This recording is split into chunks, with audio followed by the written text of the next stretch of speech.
අද බිනර පුම් පෝය දවස. එතකොට විශේෂයක් විදිහට කවුරුත් කතා කරන්නේ භික්ෂුණී සංඝ පරපුර ආරම්භ වුණ දවස කියලානේ. මහා ප්‍රජාපති උත්තමාවිය නව වතාවකටත් වඩා ප්‍රතික්ෂේප වුණා මේ කාන්තා පැවිද්ද ගැන. කපිලවස්තුවේ නිග්‍රෝධාරාමේදී බුදුරජාණන් වහන්සේ 3 වතාවක් කාන්තා පැවිද්ද ප්‍රතික්ෂේප කළා. බොහෝසේ හැඬුවා මහා ප්‍රජාපතිය. මේ කසාවත නිකන් දරාගත් එකක් නෙවෙයි කාන්තාවන්ගේ පැවිද්ද කියන එක. ඈ ගොඩාක් හැඬුවා පැවිද්ද වෙනුවෙන්. සිදුවක් කුමරුගේ අභිනිෂ්ක්‍රමණයෙන් පුත්‍ර වියෝයෙන් හැඬුව ප්‍රජාපතිය. ඊළඟට මහත්සේ හැඬුව කාරණාව තමයි පැවිද්ද නොලැබීම ගැන. එනමුත් මේ පැවිද්ද ලැබීමට තියෙන කැමැත්ත කොච්චර ප්‍රබලද කියනවා නම් ඒ පැවිද්ද කැමැත්තෙන් කුල කාන්තාවන් 500ක් සමග කපිලවස්තුවේ ඉඳලා විශාලා මහනුවරට පාගමනින් වැඩම කළා. අද දඹදිව වන්දනාව යන කෙනෙකුට විශාලා මහනුවර ඉඳලා ලුම්බිනියට යන ගමන බස් එකේ යන ගමනට කොච්චර වෙලාවක් යනවද කියලා ඔයාලම ගිය දවසක බලන්න. ඊතරම් යොදුන් ගණනාවක් 3 මාසක් පුරාවට පාගමනින්ම පැමිණිලා පයට පාවහන් නැතුව හිසට හිස් වැසුන් නැතුව කෙස් කපාගෙන දාඩියෙන් තෙත් වූ කසාවත් ඇතිව ඉදිමුණු පා ඇතිව පුපුරන ලද පාවලින් වැగిරෙන ලේ ඇතිව ඈලා කූටාගාර ශාලාවේ සිහිසුන් ඇද වැටුණා. දොරටුවේ ආනන්ද මහ තෙරුන් කරුණා කළා ඒ අම්මාගේ මව්ගුණයට. 3 පාරක් ඉල්ලීම් කරද්දිත් බුදුරජාණන් වහන්සේ නැවත ප්‍රතික්ෂේප කළා.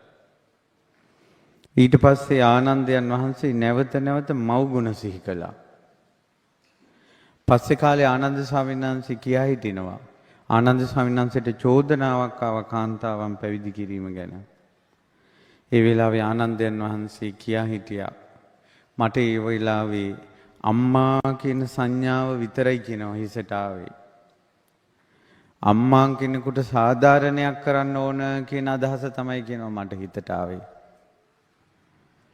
ඒ නිසා මහා ප්‍රජාපතියගේ මව්ගුණේම හිතේ දරාගෙන බුදුරජාණන් වහන්සේගෙන් මගඵල ලබන්න කාන්තාවන්ටත් වාසනාව තියෙන බව සිහි කරලා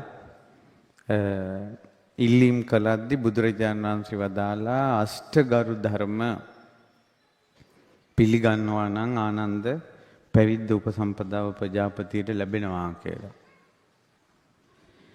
ඒ අෂ්ටගරු ධර්ම තමයි භික්ෂුණියක් උපසම්පදා වෙලා අවුරුදු 100ක් ගියත් ඒ කියන්නේ උපසම්පදාවෙන් ඈට වස් 100යි.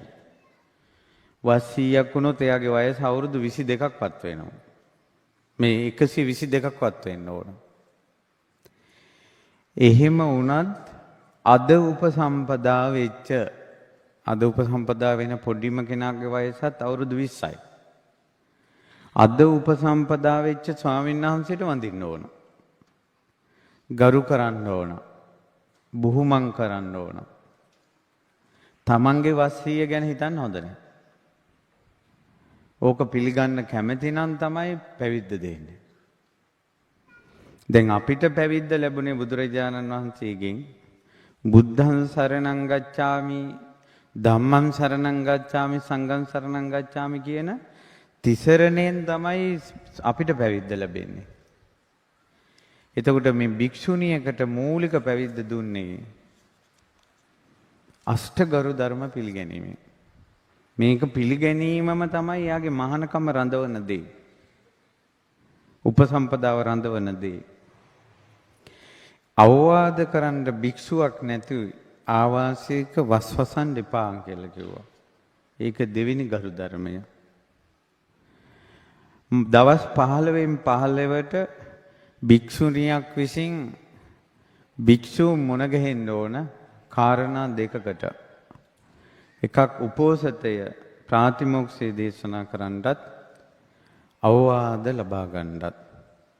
ඒක දිවිහිමියෙන් ඉක්මව යන්න හොඳ නැහැ. භික්ෂුණීන්ට තනිකර මේ තමන් යන ගමනක් නැහැ.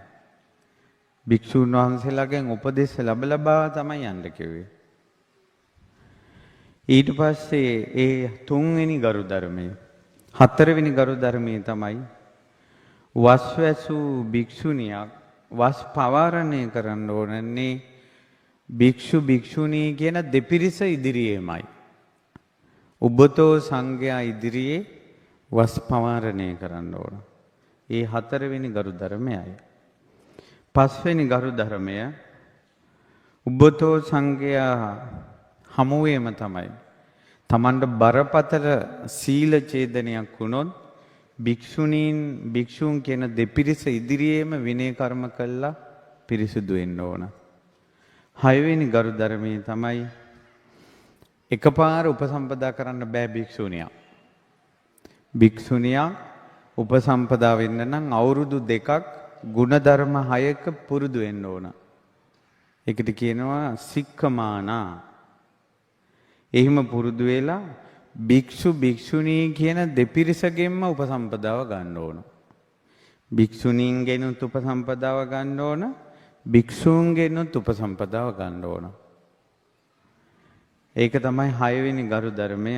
7 කිසිම හේතුවක් මත මේක එදා ඉඳලා අද දක්වාම පවතින ගරු ධර්ම. කිසිම හේතුවක් මත භික්ෂුණියකට ස්වාමීන් වහන්සේ නමකට බනින්න අයිතියක් නැහැ. ආක්‍රෝෂ පරිභව කියන්න වැරදි අඩුපාඩු කියන්න කිසිම හේතුවක් මත භික්ෂුණියකට අයිතියක් නැහැ. ඒක පිළිගත්ත නිසා තමයි ප්‍රජාපතිය අද සිවුරක් දාගත්ත කෙනාටත් ඒ අවස්ථාව තියෙන්නේ. කිසිම හේතුවක් මත හාමුදුරුවෝ නමකට බනින්න බෑ භික්ෂුණියකට. ඒකට එදා උපසම්පදාව ලබාගත් භික්ෂුණියකටවත් බෑ. තුන් අද සිල් මාතාව කෙනෙකුට කොහොමදත් අවසරයක් නැහැ. ඒක ගරු ධර්ම. ඊට පස්සේ 8 වෙනි ගරු ධර්මයෙන් තමයි අද පටන් ඒ කියන්නේ එදා නිකිණි මාසේ විශාලා මහනුවර කූටාගාර ශාලාවේ ගරු ධර්ම දේශනා කරපු මොහොතේ මේ වෙනකොටම තවම ප්‍රජාපතිය පැවිද්ද අරන්නේ නැහැ. මේක පිළිගත්තොත් තමයි එයාට පැවිද්ද තියෙන්නේ. බුදුරජාණන් වහන්සේ වදාලා අද පටන් මෙහෙණින් වහන්සේලාට ස්වාමීන් වහන්සේලාට කරුණු කීම වහලා තියෙන්නේ. ඒකට අවසර නැහැ. ස්වාමීන් වහන්සේලාට පුළුවන් මෙහෙණින් වහන්සේලාට කරුණු කියන්න. මෙහෙණින් වහන්සේලා විශේෂ දහම් කතාව ආවරණය කළා. භික්ෂූන්ට දහම් කතාව විවර කළා. ඔන්න ඔය ගරු ධර්ම පිළිගැනීම ගත්තොත් ආනන්ද පැවිද්ද දෙනවා. උපසම්පදාව ලැබෙනවා කියලා කිව්වා.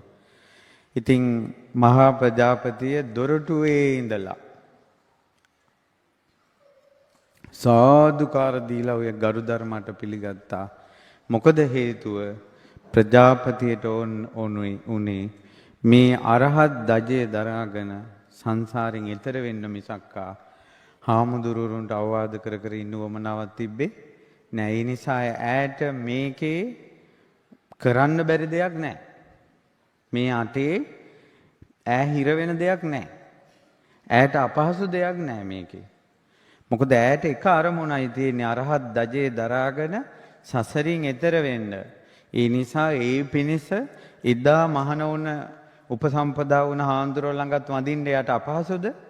ප්‍රජාපතියට අපහසු නෑ. ඒ නිසා භික්ෂුන් වහන්සේලාගෙන් අවවාද ගන්න අපහසුද? අපහසු නෑ. ඊළඟට අනිත් අයට අවවාද අනුශාසනා දීදී සංඝයාට පව අවවාද කරගෙන යන්න අසනීපයක් ප්‍රජාපතිට තිබ්බද? ඇයට මේක අපහසු නෑ. හේතුව ඇගේ හිතේ තියෙන්නේ අරහත් දජේ දරාගෙන ඈතර වෙන්න.